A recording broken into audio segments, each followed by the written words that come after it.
जय हे भारत भाग्य विधाता। पंजाब सिंधु गुजरात मराठा द्राविड़ उत्कल गंगा, विंध्य हिमाचल यमुना गंगा उच्छल जलधि तरंगा। तब शुभ नामे जागे, तब शुभ आशीष मांगे, गाहे तब जय गाथा। जन गण मंगल दायक जय हे भारत भाग्य विधाता। जय हे जय हे जय हे जय जय जय जय हे।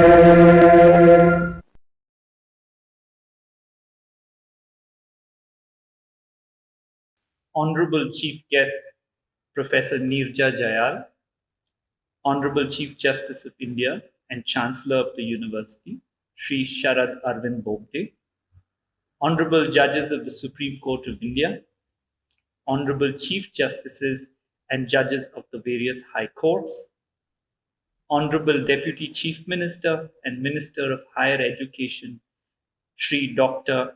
C.N. Ashwath Narayan, Honorable Minister for Law, Parliamentary Affairs and Legislation, Shri J.C. Madhuswamy, Honorable Chairman of the Bar Council of India, Shri Manan Kumar Mishra, Honorable Members of the General Council, Executive Council, Academic Council, and the Finance Committee of the University, dear students, parents, faculty, and staff.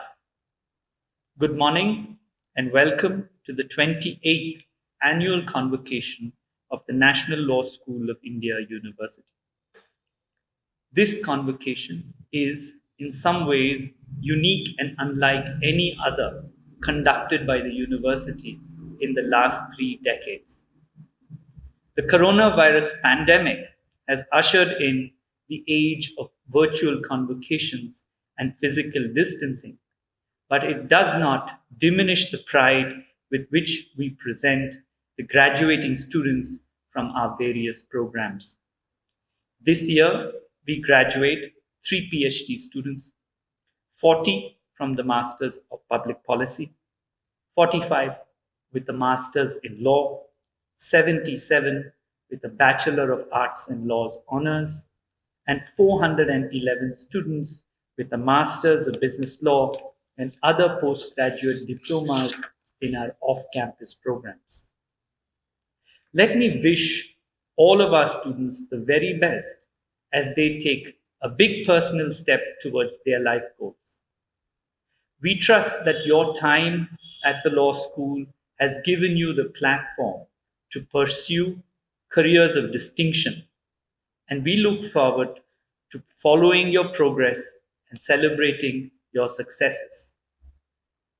In this brief report, I will reflect on the recently completed academic year 2019-20 and conclude with a broad sketch of the challenges and opportunities in the years ahead. This academic year will be remembered as the year that the coronavirus pandemic jolted the academic life of the university and swept away our best plans for everyday life at this university. In late March, the university quickly emptied out of students and faculty as we prepared for the national lockdowns that followed. In these moments of crisis, we draw inspiration from the values set by our founders and identified 2 key objectives. First, to keep our students, faculty, and staff safe from the risk of infections. And secondly, to ensure that we sustain our intensive academic calendar. We worked overtime to migrate rapidly to an online academic program, innovated around our examination practice, and ensured that we had a remarkable term with high levels of student attendance, exam taking, and successful course completion. It is due to the remarkable efforts of the faculty, staff, and students that we have achieved these outstanding results and are here today to conduct our annual convocation on schedule this September. We are now preparing for our students to return to campus later this year and are working relentlessly to ensure that we adapt to the new pandemic-adjusted normal. We are currently making infrastructural improvements and adopting improved health and safety measures to ensure that academic year 2021 is a successful one. In recent years, there has been speculation that NLSIU may lose its status as India's #1 law school. This year, we have dispelled these suggestions and secured a #1 ranking on every non-commercial ranking study published. This includes the official NIRF, India Today, Outlook, The Week, Careers 360, and Education World, among others. Significantly, we have put more distance between ourselves and the rest of the law schools. To ensure that we keep moving ahead, in the last academic year, we have begun a long overdue expansion of student intake in our flagship BA LLB honors program from 80 to 120. This is the first expansion of the program in 32 years. In the years ahead, we hope to further increase student intake in existing programs and launch new academic programs in law and beyond. This year, the university adopted new academic and examination regulations for 3 major academic programs after an 11-year period. Moreover, the university has begun once again, after a decade-long gap, to apply these regulations to guide and shape the academic life of students. While improved regulations will help redevelop the academic culture of the institution, we have also built and deployed an online learning management system that ensures structured and reviewed syllabi for every course and the easy availability of reading materials. While improved regulations will help redevelop the academic culture of the institution, we have also built and deployed an online learning management system that ensures structured and reviewed syllabi for every course and the easy availability of learning materials. Moreover, examination papers are internally reviewed and plagiarism rules strictly applied. We have streamlined academic calendars to ensure that we conduct classes in a 5-day week, leaving clear time slots for student and faculty activities.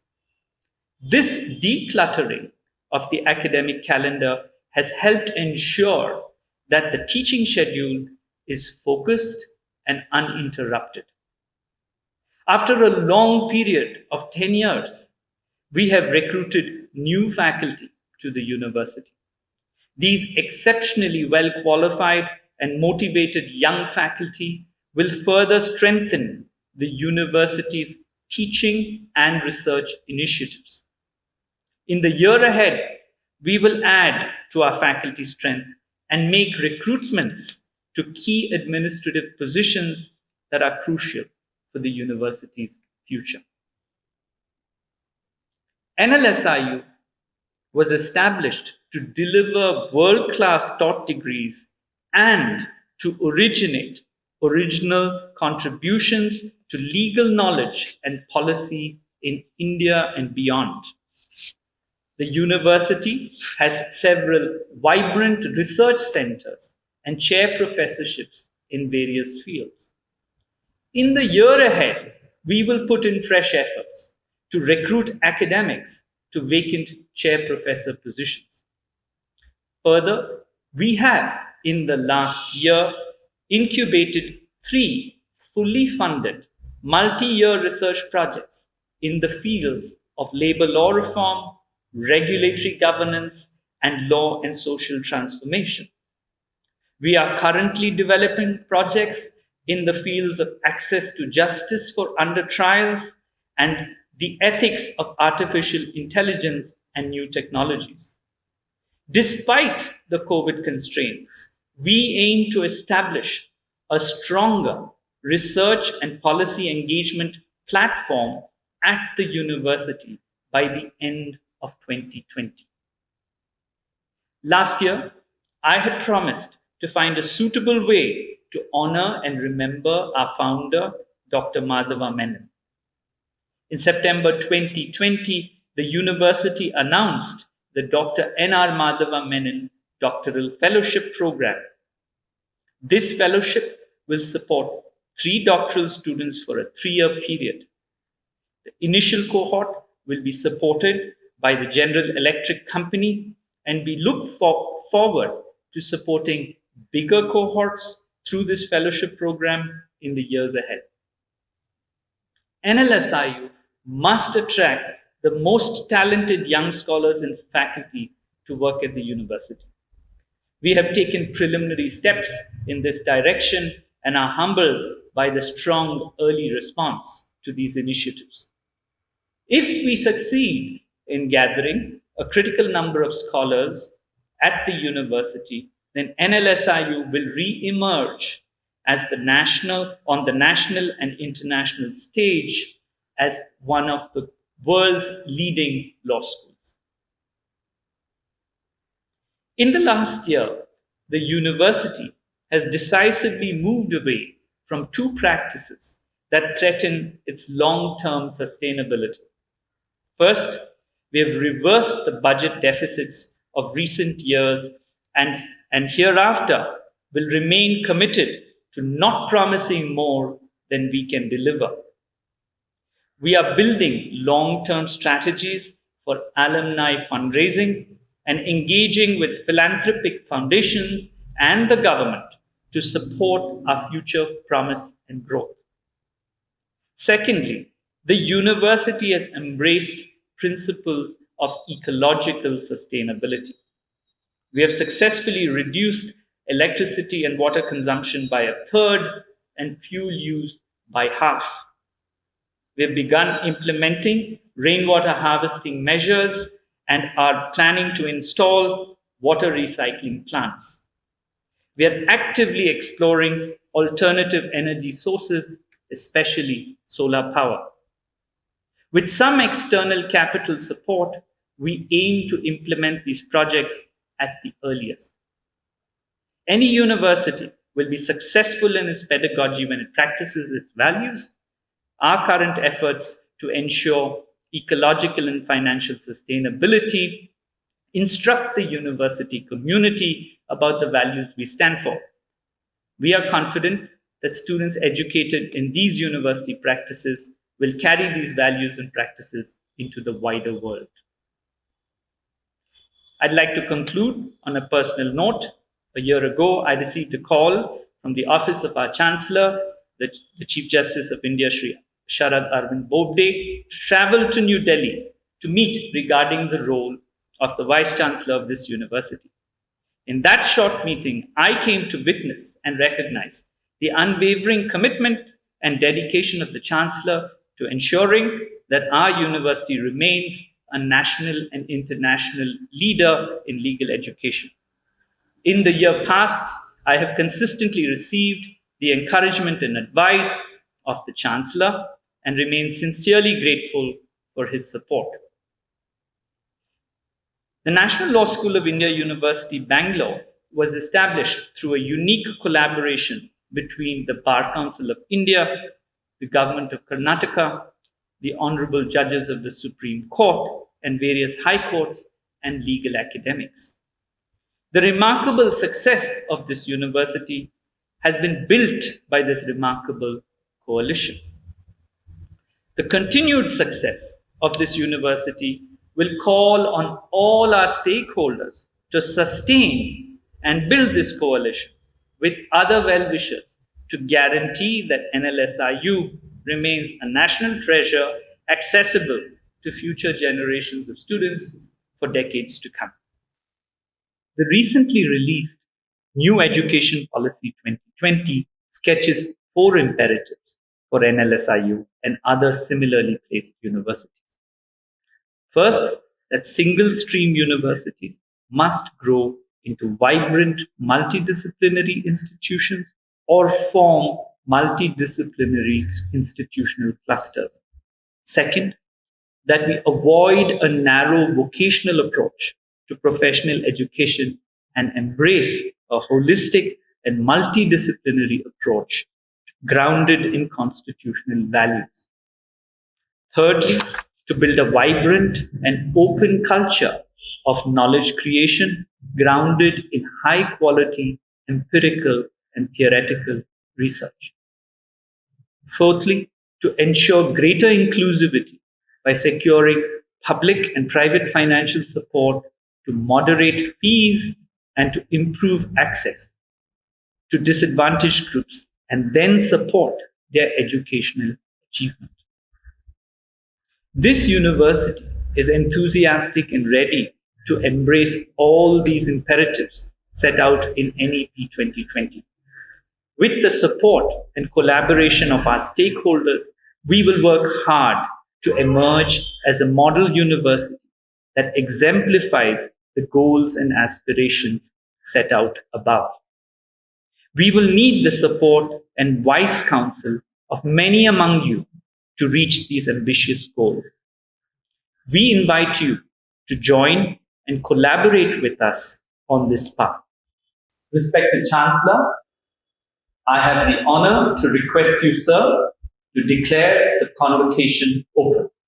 This 28th convocation of the National Law School of India, University, Bangalore, has been called to confer degrees upon the candidates who, in the examinations held for the purpose, have been certified to be worthy of the same.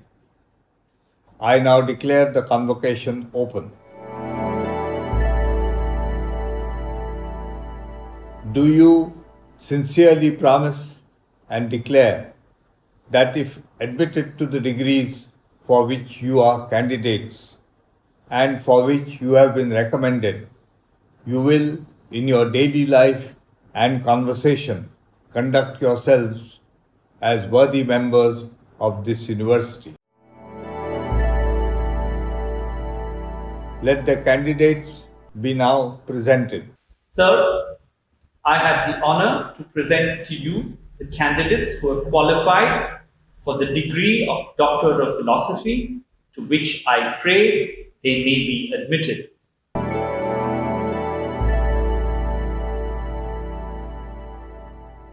By virtue of the authority vested in me as the Chancellor of the National Law School of India, University, Bangalore, I admit the candidates in absentia to the degree of Doctor of Philosophy of this university.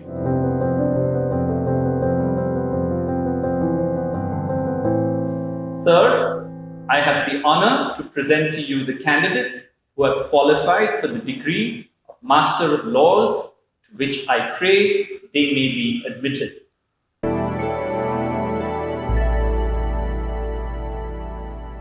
By virtue of the authority vested in me as the Chancellor of the National Law School of India, University, Bangalore, I admit the candidates in absentia to the degree of Master of Laws of this university.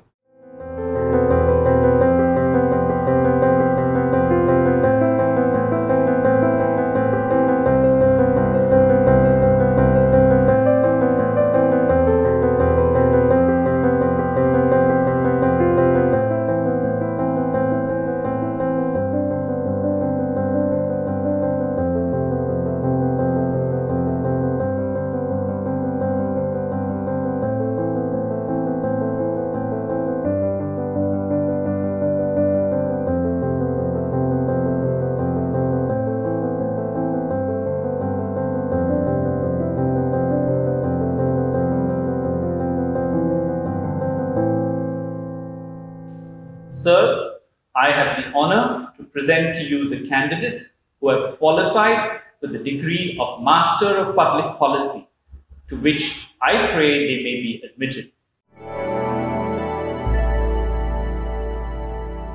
By virtue of the authority vested in me as the Chancellor of the National Law School of India, University, Bangalore, I admit the candidates in absentia to the degree of Master of Public Policy of this university.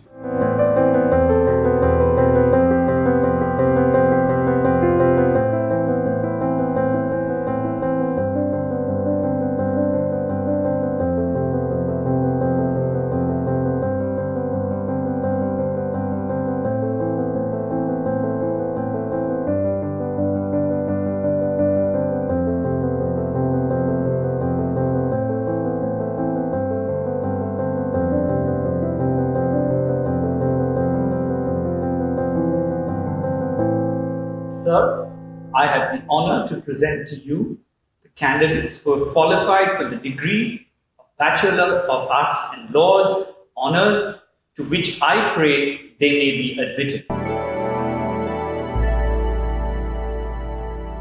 By virtue of the authority vested in me as the Chancellor of the National Law School of India, University, Bangalore, I admit the candidates in absentia to the degree of Bachelor of Arts and Laws honors of this university.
Sir, I have the honor to present to you the candidates who have qualified for the degree of Master of Business Laws and the respective postgraduate diplomas, to which I pray they may be admitted.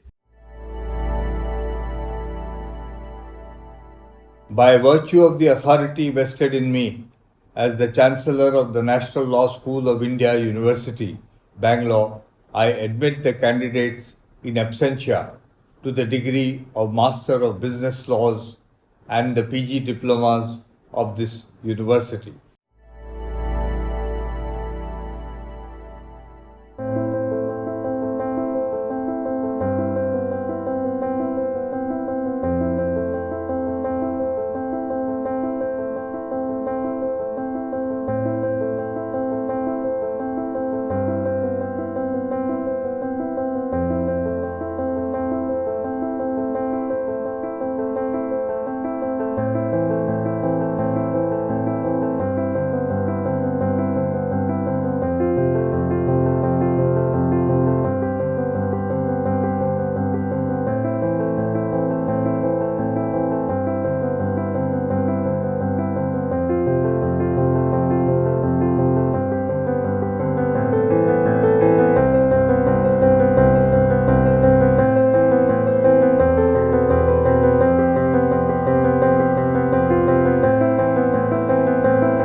I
have the honor and privilege to introduce Professor Neerja Gopal Jayal, our chief guest of the Convocation. She is currently a professor at the Center for Study of Law and Governance at the Jawaharlal Nehru University, New Delhi, and the Centennial Professor at the Department of Gender Studies in the London School of Economics and Political Science. Professor Jayal was educated in New Delhi at the University of Delhi and the Jawaharlal Nehru University, where she completed her master's and doctoral work in political science. She also read for an MPhil in politics at the University of Oxford as an INLACS scholar. She played a pioneering role as the chairperson of the Center for Study of Law and Governance at the Jawaharlal Nehru University, a leading center for legal studies outside of a law school. She has served as the vice president of the American Political Science Association and currently serves as a member of the editorial board of leading journals like Governance and Studies in Indian Politics, as well as a series editor for the Oxford University Modern South Asia series. I'd like to mention two books among her various published works that are essential reading for graduating students and students at the National Law School. The first is Citizenship and Its Discontents, an Indian History, published by the Harvard University Press in 2013. This book is essential reading for any student of Indian constitutional law as well as history, and is the most insightful work on Indian constitutional law written by a political scientist in the last 2 decades. The second book is a co-edited book titled The Oxford Companion to Politics in India. This book finds its way into all our reading lists across programs in law and public policy and has become invaluable to our teaching and learning practices at the university. Respected Madam, I have the honor to request you to deliver the Convocation address. Honorable Chief Justice of India, Mr. Justice Sharad Arvind Bobde, Honorable Judges of the Supreme Court of India, Honorable Chief Justices and Judges of the High Courts, Honorable Deputy Chief Minister and Minister for Higher Education, Dr. C.N. Ashwath Narayan, Honorable Minister for Law and Justice, Shri J.C. Madhuswamy, Honorable Chairman of the Bar Council of India, Shri Manan Kumar Mishra, Honorable Members of the General Council, Executive Council, Academic Council, and the Finance Committee of the University, Professor Sudhir Krishnaswamy, Vice Chancellor, and faculty members of the National Law School of India University, graduates and parents. It is a singular privilege to participate in this 28th Convocation of the National Law School of India University, and a great pleasure to join you all in congratulating the graduates and their parents. An exciting future awaits you, even though the world has been quite dramatically transformed between the time you came to law school 5 years ago and today. This morning, I would like to draw your attention to some challenges of the post-COVID world and to suggest how you, the most gifted members of Generation Z, might help steer us through it. Even in our highly networked times, the name of the first casualty of the coronavirus pandemic is not known. It could be argued that its first identifiable casualty was globalization as we knew it. This was already prefigured in the backlash to globalization in the past few years, with the rise of economic nationalism, trade wars, and protectionism and anti-immigrant sentiment. The pandemic brought these to breaking point. Supply chains were disrupted, as were the movement of capital, goods, and people. With global air travel today plummeting to levels last seen in the 1970s, the pandemic has clearly compelled us to press the pause button on our carbon footprint, something that the pleadings of advocates of climate justice could not accomplish. As countries closed borders, people rushed across the globe, seeking the safe refuge of home, the more vulnerable among them, like Indian workers in the Gulf, having to sacrifice months of wages as they rushed back. But is globalization dead? Can or should it be dead? Or is it possible to reimagine a newer and better form of globalization to replace it? For globalization does not have to be about the exploitative offshoring of manufacture, or even only about the global integration of markets. A newer form of globalization, grounded in an acknowledgement of the necessary interdependence of nations, is not just possible, but also necessary. Whether it is the immediate imperative of a vaccine, or the longer-term imperative of forging coalitions to combat climate change, a more humane and equitable form of globalization surely needs to be crafted. Already in the Anglo-American world, moral and political philosophers and lawyers have collaborated with medical experts to develop an ethical framework called the Fair Priority Model for a just and equitable global allocation of the vaccine as and when it comes.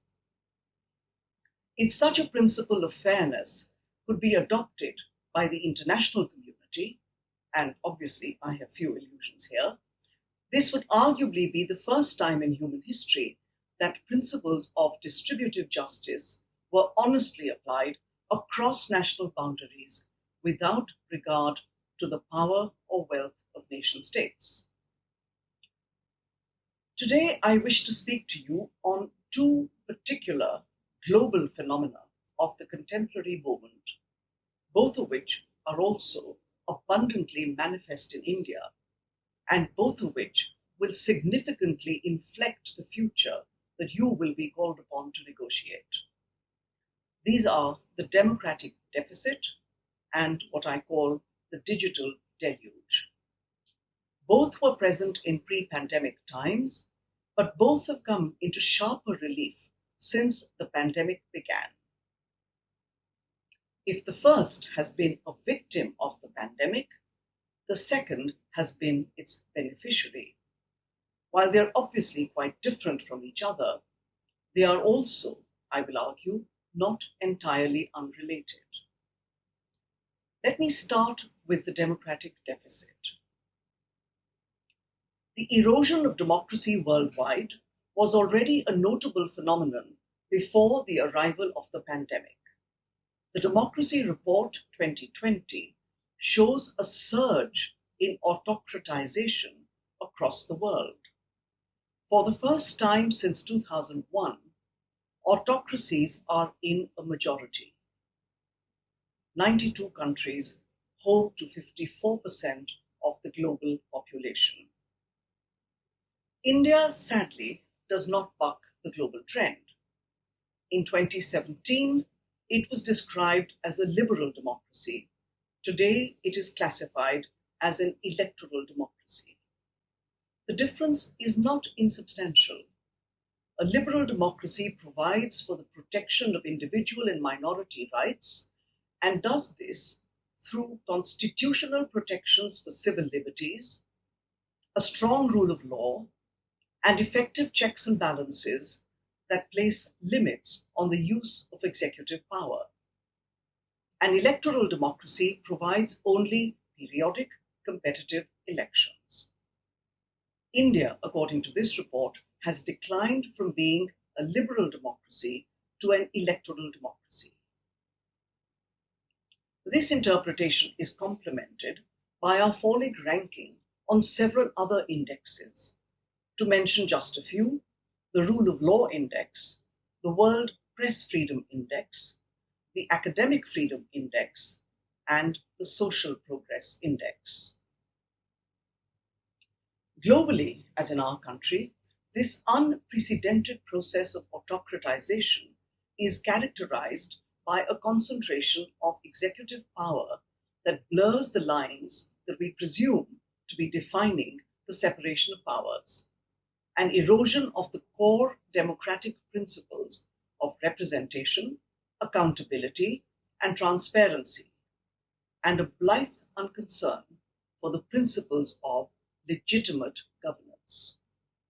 The absence of debate and deliberation on contentious issues in Parliament and the jettisoning of basic procedures of accountability means that laws can be made not in accordance with the will of the people and their elected representatives, but by the will of the executive, acting alone rather than in concert.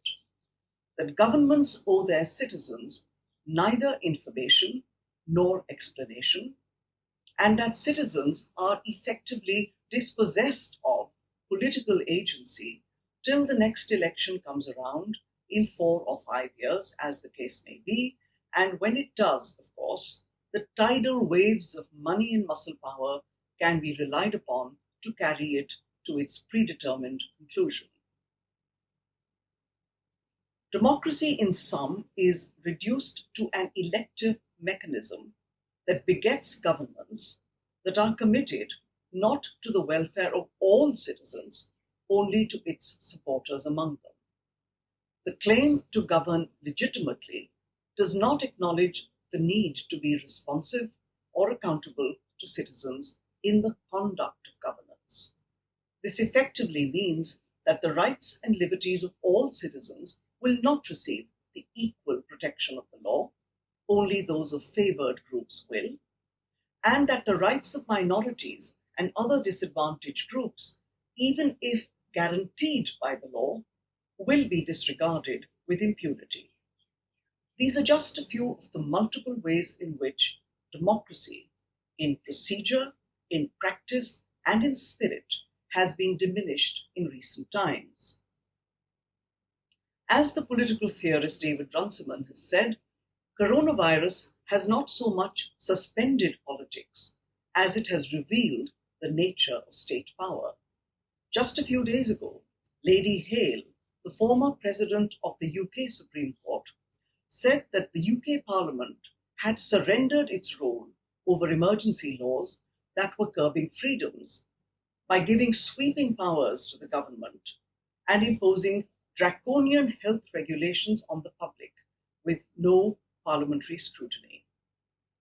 The application of the National Disaster Management Act with no end date and without any provisions for review of the exercise of enhanced executive powers is not dissimilar. The silence around multiple aspects of the pandemic, from data on the spread of the disease to the migrant workers' crisis has been resounding. I mention these deficits of democracy because, as members of the legal profession, you will be called upon to engage with them. And I urge you to never forget that you are among the foremost sentinels of our republic and the protectors of its democratic fabric. I turn now to the second issue I wish to discuss with you, the digital deluge. The pandemic has, as we know only too well, caused real life to be transposed and projected onto screens. For the past few months, we have effectively been living online. For lawyers and judges, doctors and patients, teachers and students, the professional world of work has come to be conducted on the internet. Outside of work too, life is being lived online. Recreation, entertainment, grocery shopping, social interaction. The wonder of technology has held us in thrall for the ways in which it has made our virus-induced incarceration bearable. What the Polish philosopher Zygmunt Bauman memorably called liquid modernity can now be renamed liquid crystal display or LCD modernity. And yet, I have no doubt that a virtual convocation would not have been your preferred mode of celebrating this very special day. You would much rather have been on campus, dressed in your academic gowns and mortarboards, in the company of your teachers and the friends with whom you forged enduring friendships. Instead, you find yourselves in front of a screen, by all reckoning a sorry substitute. The digital now envelops our lives and world in a quite unprecedented way. Even before the pandemic, much had been said about the interface of the digital media and politics across the world.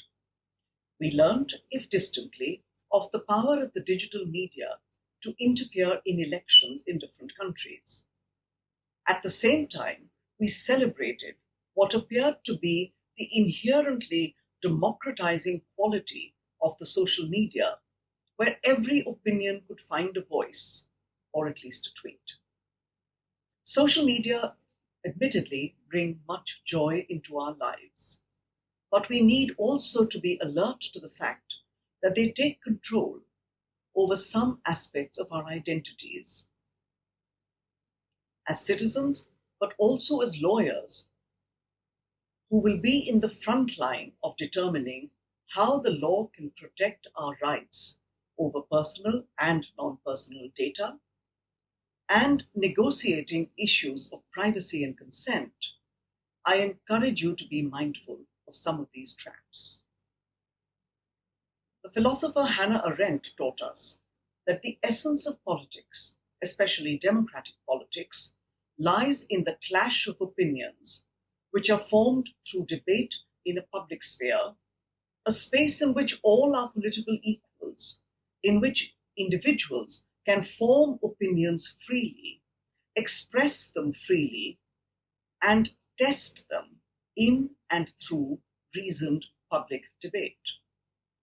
This may seem impossible when propaganda is used to make lies appear true, exploiting the vulnerabilities and the anxieties of people.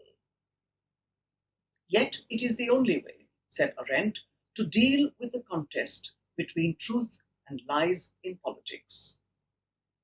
In recent years, Twitter has come to be valorized as a virtual public sphere, an agora, the open space in the cities of ancient Greece where citizens would debate on what constitutes the common good.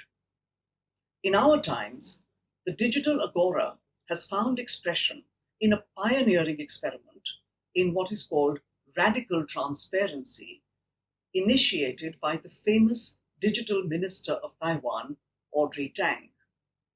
This entails using an online forum, crowdsourcing public opinion for policy making.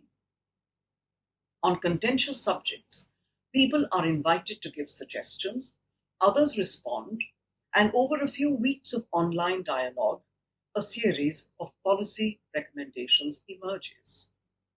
Civic tech, as this is called, forges an innovative relationship between the state and civil society. A digital agora is clearly not a feasible model for a country as vast and complex as ours.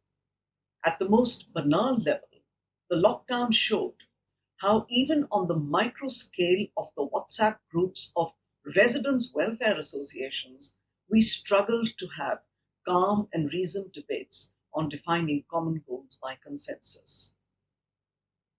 Nevertheless, three aspects of the digital media and its enhanced presence in our lives demand our attention: technology and state power, technology and democracy, and digital inequality. The first is the contemporary iteration of the age-old question about the relationship between technology and state power.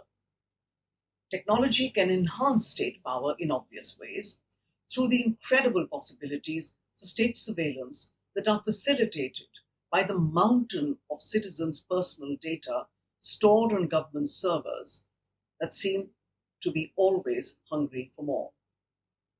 Justice B.N. Sri Krishna, who headed the committee that drafted the Personal Data Protection Bill, has described the version of the bill that is currently pending enactment as dangerous because, he argues, it gives sweeping powers to an Orwellian state, thus endangering the privacy of citizens whose personal data are not adequately safeguarded.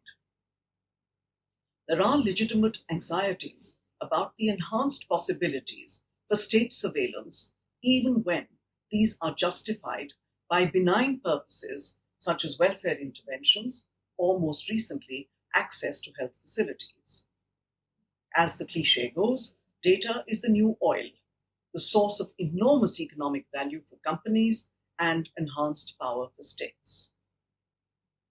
Secondly, the digital media today offer enormous opportunities for what used to be called propaganda, with the possible difference that propaganda was easier to identify than the sophisticated and subtle world of political messaging today, conveyed through ostensibly non-political platforms of social networking. The amplification of political opinion in a calculatedly one-sided way precludes the possibility of dialogue and deliberation, as it repeatedly, on the basis of your own viewing history, shows you what you need to believe and furnishes you with evidence as to why you should believe it. Psychologists tell us, as does the recent documentary The Social Dilemma, that the effect of social media on the brain is to provide a dopamine stimulant, so that the brain chemistry of social media addicts and drug addicts isn't all that different. We could be deluded into thinking that our opinions are uniquely our own, arrived at by the exercise of our own rationality, though they are actually the result of our having been programmed with our own unconscious complicity in particular ways.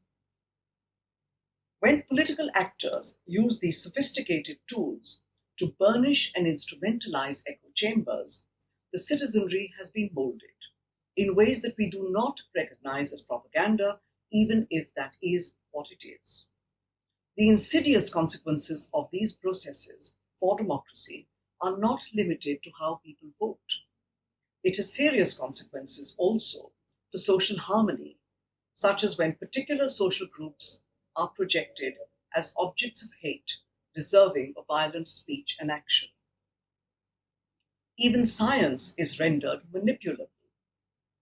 It was reasonable to expect that the pandemic would have the effect of making the global public more receptive to science and to expert knowledge. Instead, we have governmental attempts to exercise control over the scientific establishment to prevent transparency and information sharing with citizens around even coronavirus statistics. Populist leaders who first inculcated a skepticism about scientific expertise now encourage vaccine nationalism to the detriment of poorer countries. Third, the flip side of the digital deluge is something that is often called the digital divide, but should actually be known by its proper name, digital inequality, because it mirrors and reproduces other forms of inequality in our society. The commonplace form of this, of course, is the inequality of digital access in the obsession with digital teaching, learning, and examinations. But the absence of access is only the most obvious way in which digital inequality is created.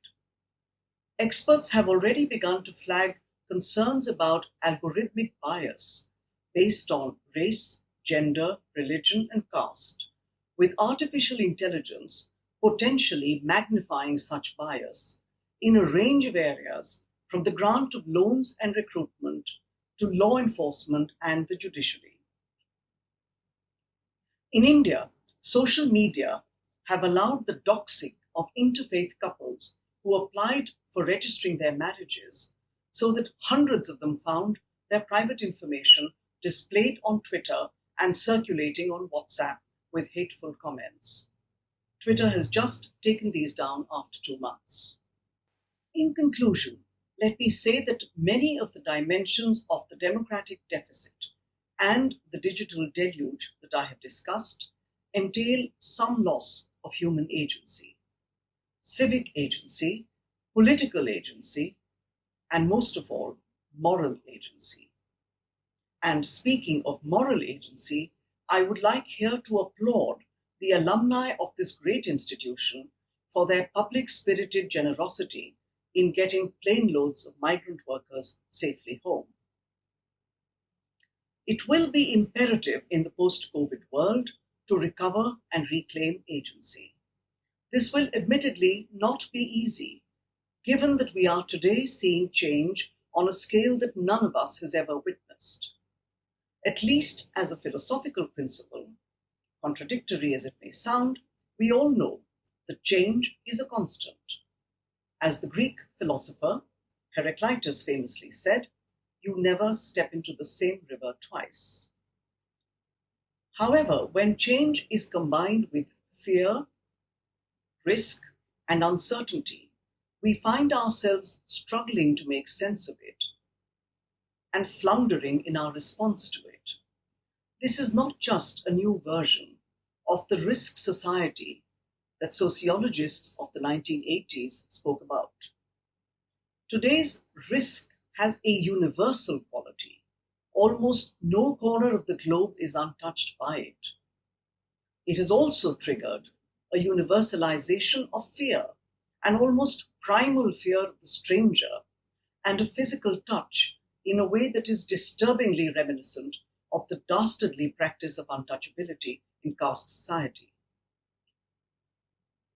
But we must hope that the shared and collective quality of this fear will enable empathy, social cooperation, and solidarity in ways that have manifestly been fraying of late. This will be essential to the task of redesigning a new and more humane social contract in which there is equitable provision of basic needs, including health and education. Your generation has learned valuable lessons that mine, unless they were game theorists, did not have the opportunity to learn: how to negotiate uncertainty and how to make choices under conditions that are unpredictable. These are lessons that will surely stand you in good stead in a post-COVID world.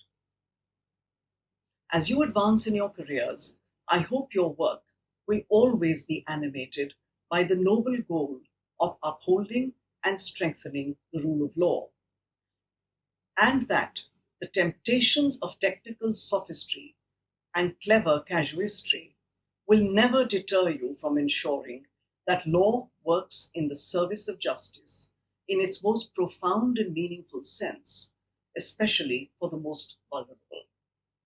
This country asks you for nothing less, and I am very confident that you will give us your best.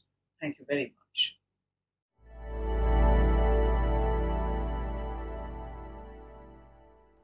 I dissolve the convocation. Jana Gana मन अधिनायक जय हे भारत भाग्य विधाता पंजाब सिंधु गुजरात मराठा द्राविड़ उत्कल गंगा विंध्य हिमाचल यमुना गंगा उच्छल जलधि तरंगा तब शुभ नामे जागे तब शुभ आशीष मांगे गाहे तब जय गाथा जन गण मंगल दायक जय हे भारत भाग्य विधाता जय हे जय हे जय हे जय जय जय जय